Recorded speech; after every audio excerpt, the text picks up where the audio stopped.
നമ്മുടെ അവിടെ മഴക്കാലത്ത് മുരിങ്ങൻ്റെ കൊമ്പ് ഒടിഞ്ഞ് വീഴുന്നത് സാധാരണയല്ലേ. അതുപോലെ എനിക്ക് ഇന്നും കിട്ടി കേട്ടോ മുരിങ്ങൻ്റെ കൊമ്പ്. അപ്പം അതിന് ഞാൻ നല്ല തളിരില മാത്രം നോക്കിയെടുത്തു. നമുക്ക് പരിപ്പും മുരിങ്ങയും കൂടിയിട്ട് കറി വയ്ക്കാമെന്ന് വിചാരിച്ചിട്ടോ. എന്നിട്ട് മുരിങ്ങയൊക്കെ ഊരി അതിൻ്റെ കൊമ്പും ചില്ലയൊക്കെ കളഞ്ഞ് വൃത്തിയാക്കി വെച്ചു. എന്നിട്ട് പരിപ്പ് കുക്കറിൽ വേവിച്ച് നന്നായി ഉടച്ച് വെച്ചിട്ടുണ്ട് കേട്ടോ.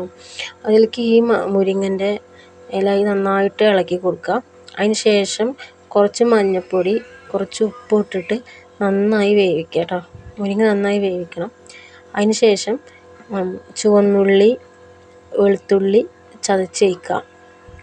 ഇത് രണ്ടും ചതച്ചതിന് ശേഷം അടുപ്പത്ത് ചട്ടി വെച്ച് എണ്ണ ഒഴിച്ച് ഈ ചുവന്നുള്ളിയും വെളുത്തുള്ളിയും കൂടി നന്നായിട്ട് മൂപ്പിക്കുക. നല്ലപോലെ മൂത്ത് വരുമ്പോൾ കുറച്ച് മുളക് പൊടി ഇടുക. കുറച്ച് മുളക് പൊടി ഇട്ടിട്ട് ഈ നേരത്തെ നമ്മൾ വേവിച്ച് വെച്ച മുരിങ്ങയും പരിപ്പും കൂടി ഇല്ലേ, അത് ഇതിലേക്ക് ഒഴിക്കുക.